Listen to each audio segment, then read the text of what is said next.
श्री हरि। मैं सोनम गुप्ता स्वागत करती हूँ आप सभी लोगों का मेरे चैनल में। आज की वीडियो में हम सिंदूर से जुड़ी हुई हर जानकारी जानेंगे। इसमें आज मैं बताऊंगी कि सिंदूर किस उंगली से लगाना शुभ होता है, साथ में सिंदूर लगाते समय में कौन सी सावधानियां बरतनी चाहिए, किस दिशा में खड़े होकर हमें सिंदूर भूलकर भी नहीं लगाना चाहिए। साथ में सिंदूर दान में ऐसी कौन सी चीज़ है जिसको डालने से हमारे पति की तरक्की जो है वो दिन दूनी रात चौगुनी बढ़ने लगती है। जी हाँ दोस्तों, आज मैं आप लोगों को सिंदूर से जुड़ी हुई सारी जानकारी बताऊंगी, तो वीडियो के अंत तक बने रहिएगा। वीडियो अच्छी लगे तो प्लीज़ वीडियो को लाइक करिए, चैनल को सब्सक्राइब करिए, साथ में एक प्यारा सा कमेंट करिए। दोस्तों, सिंदूर महिलाओं की सुहाग की निशानी है, ना कि ये कोई दिखावे की चीज़ है। दोस्तों, सिंदूर हमारी शादी के समय हमारी मांग में भर दिया जाता है, उसके बाद इसका जो महत्व है वो बढ़ता ही जाता है। यानी शादी के बाद प्रत्येक महिला को अपनी मांग में सिंदूर लगाना कंपलसरी हो जाता है, क्योंकि हमारे हिंदू धर्म में ऐसी मान्यता है कि सिंदूर महिलाओं की सुहाग की निशानी ही नहीं बल्कि एक सुंदरता का भी प्रतीक है। जब हम अपनी मांग में सिंदूर को लगाते हैं, इससे हमारी सौभाग्य की निशानी है। और सौभाग्य बोले तो मतलब जहाँ पर 5-10 सुहागन स्त्रियाँ इकट्ठी होती हैं, वहाँ पर एक अलग ही माहौल होता है। तो चलिए बात करते हैं कि सिंदूर को किस उंगली से लगाना शुभ होता है। तो पहले तो मैं ये चीज़ क्लियर कर दूं कि सिंदूर हमेशा ही हमें अपनी अनामिका उंगली से लगानी चाहिए। अनामिका उंगली जो चुंगनी के पास में उंगली होती है, यानी सबसे छोटी उंगली के पास जो उंगली होती है, जिसको हम ज़्यादातर पूजा में भी इस्तेमाल करते हैं। यदि आप एक उंगली से सिंदूर लगा रही हो तो आप अनामिका उंगली से इस्तेमाल करिए, और नहीं तो आप 2 उंगलियों का भी इस्तेमाल करके अपनी मांग में सिंदूर को भर सकती हैं। बात करें दिशा की, क्योंकि दिशा का विशेष महत्व होता है, विशेष ध्यान में रखनी चाहिए। दक्षिण दिशा की तरफ मुख करके हमें भूल कर भी अपने मांग में सिंदूर नहीं लगाना चाहिए। यदि आप दक्षिण दिशा की ओर मुख करके आप अपनी दिशा देख लीजिए, सिंदूर को लगाती हैं, तो आज से अभिषेक करना बंद कर दीजिए, क्योंकि दक्षिण दिशा जो है वो शुभ नहीं बताई गई है।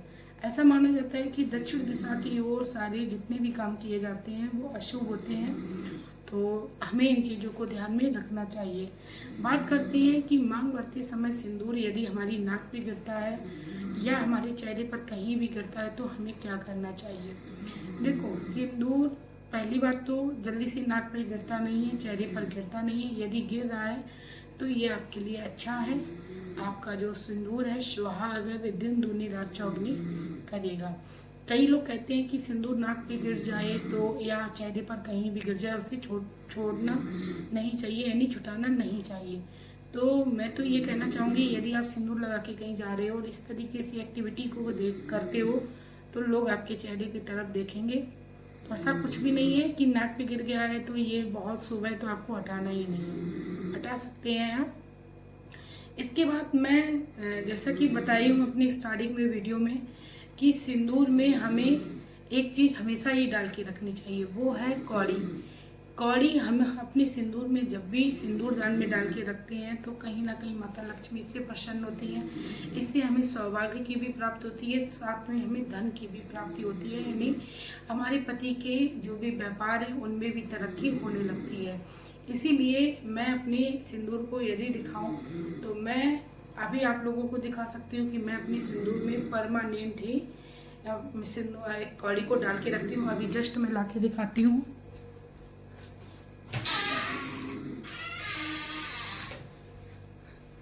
जैसा कि मैं अपनी वीडियोस में जो भी बताती हूँ वह मैं खुद से फॉलो करती हूँ। मैं अपना सिंदूर दान लेके आ चुकी हूँ और आप लोग इसमें देख सकते हो कि मैंने कौड़ी डाल के रखी है। कौड़ी डालना बहुत ज़्यादा शुभ होता है। मैं जो भी बात बताती हूँ आपको पते की बताती हूँ। सिंदूर में हमेशा ही हमें ये चीज़ डाल के रखनी चाहिए। दूसरे नंबर पे कई सारी सिस्टर मेरी माताएं मुझसे कमेंट करती हैं कि सिंदूर को किस पात्र में रखना शुभ होता है, यानी पीतल का होना चाहिए, प्लास्टिक का होना चाहिए या लकड़ी का होना चाहिए। देखो, आपकी सामर्थ्य है। यदि आप पीतल की सिंदूर दान में सिंदूर को रखती हो अति उत्तम है, या आपके पास लकड़ी का सिंदूरा है तो उसमें डाल के आप सिंदूर को रखती हो, वो भी उत्तम है। लेकिन कई बार लकड़ी ख़राब हो जाती है जिससे उसमें कीड़े लग जाते हैं, जिससे सिंदूर भी ख़राब हो जाता है। और जब सिंदूर ख़राब होता है तो मांग में जब हम भरते हैं तो इससे हमारे मांग में खुजली होने लगती है, बालों में खुजली होने लगती है, तो यदि आप में सामर्थ्य है तो मैं तो एडवाइस देना चाहूँगी कि आप पीतल की सिंदूर दान का यूज़ करें। ये सर्वश्रेष्ठ भी है। इसके साथ ही दोस्तों आप प्लास्टिक के भी सिंदूर दान में सिंदूर रख सकती हैं। आपको परेशान नहीं होना है कि नहीं आपको पीतल का ही लेना है, ठीक है। आपके पास जो भी चीज़ है उसमें आप खुश रहिए, क्योंकि इंसान की जो सबसे बड़ी खुशी है वो संतोष में है। संतोष रखना चाहिए। यदि आपके पास पीतल का मिल जाता है, अवेलेबल हो जाता है, तो आप इस तरीके से एक सिंदूर दान को ले सकते हो। आप बात करते हैं कि कई जगहों पर सिंदूरा चलता है जो कि लकड़ी का होता है। बिहार साइड में ज़्यादा ऐसा माना जाता है कि शादी के समय जिस सिंदूरा का यूज़ किया जाता है उसको लोग बड़े संभाल के रखते हैं। लेकिन हाँ, हमारे यहाँ ऐसा नहीं है। लेकिन जो शादी के समय हमारे जो भी हस्बैंड होते हैं या जो भी लड़का होता है, दूल्हा होता है, लड़की के मांग में सिंदूर को भरता है, उसी सिंदूर को लाके किसी भी सिंदूर दान में डाल दिया जाता है। जैसा कि ये मेरे शादी का ही समय का ये सिंदूर दान है, डाल दिया जाता है और इसी में सिंदूर और बढ़ाते रहते हैं हमेशा ही, क्योंकि इसको कभी खाली नहीं होने देना। ये शादी का सिंदूर है और इसी में मैं कहीं भी तीर्थ स्थान पर जाती हूँ, वहाँ से लाई, इसी में मैंने फिल कर लिया, भर गया तो उठा के रख दिया, कुछ दिनों बाद फिर से फिल कर लिया। यानी कुल मिला के यदि आप शादी के सिंदूर को यूज़ करती हैं परमानेंट, तो आपके लिए बहुत ज़्यादा शुभ है। आप बात करते हैं कि सिंदूर जो है वो हमें क्या डेली लगाना चाहिए, क्योंकि काफ़ी लोग कमेंट करते हैं कि सिंदूर डेली लगाना चाहिए या नहीं। तो मैं आप लोगों को बता दूं, सिंदूर हमें डेली लगाना चाहिए, लेकिन ज़रूरी नहीं है कि आप पर डे उसको मांग को पूरा खोल के सिंदूर को फिल करिए। आप सिंदूर को जैसे आप पूजा करने जा रहे हो उस समय आप सिंदूर लगा सकते हो, ठीक है। पूजा सिंदूर वाला जो स्थान होता है वो गंगा भाग बताया गया है। यदि हम कारणवश किसी बड़ी पूजा में भी अपने बालों को नहीं धो पाते हैं तो हमारे अंदर जो भी पवित्रता है वो हमेशा बनी रहती है। गंगा स्थान का भाग बताया गया है, तो पूजा करते समय हम अपनी मांग में सिंदूर को भर लें जिससे हम पवित्र हो जाएं। यदि किसी कारणवश बालों को नहीं धो पाए तो इससे हमें किसी भी तरीका का कोई दोष नहीं लगता है, ठीक है दोस्तों।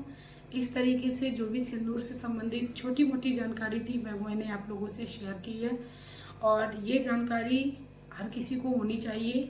मैं बहुत कुछ अपने वीडियो में अभी नहीं बता रही हूँ। यदि आपको और कोई भी सिंदूर से संबंधित जानकारी लेनी है कमेंट करिए, मैं आप लोगों को बताऊंगी। कई जगह पर पीला सिंदूर भी भरा जाता है। बिहार साइड में पीला सिंदूर भी बहुत मान्य होता है, क्योंकि शादी के समय पीला सिंदूर ही भरा जाता है। यदि आप बिहार से मेरी इस वीडियो को देख रहे हो तो मैं आप लोगों को बता दूं, आपके राज्य में, आपके स्टेट में जैसे भी होता हो आप उस तरीके से सिंदूर को लगाइए। जब पीला सिंदूर लगाने का मौका हो तो पीला लगाइए, और लाल लगाने का मौका हो तो आप लाल लगाइए। आप देख सकते हो कि मेरी मांग में आपको परमानेंट सिंदूर मिलेगा, क्योंकि मैं पर डे पूजा करती हूँ। पर डे ही उसी पूजा के सिंदूर को माँ से लेकर अपनी मांग में भर लेती हूँ।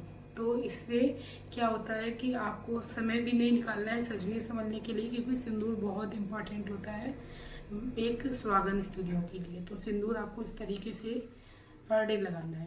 और यदि आप लिक्विड वाले सिंदूर का यूज़ करते हो तो आपको मैं एक बात बता दूं कि आप एक हफ्ते में ऐसा दिन बना लीजिए जिसमें आप डेली नहीं तो जिस दिन आप बालों को धुलें उस दिन आप सूखे सिंदूर का यूज़ करें, जैसा कि ये है।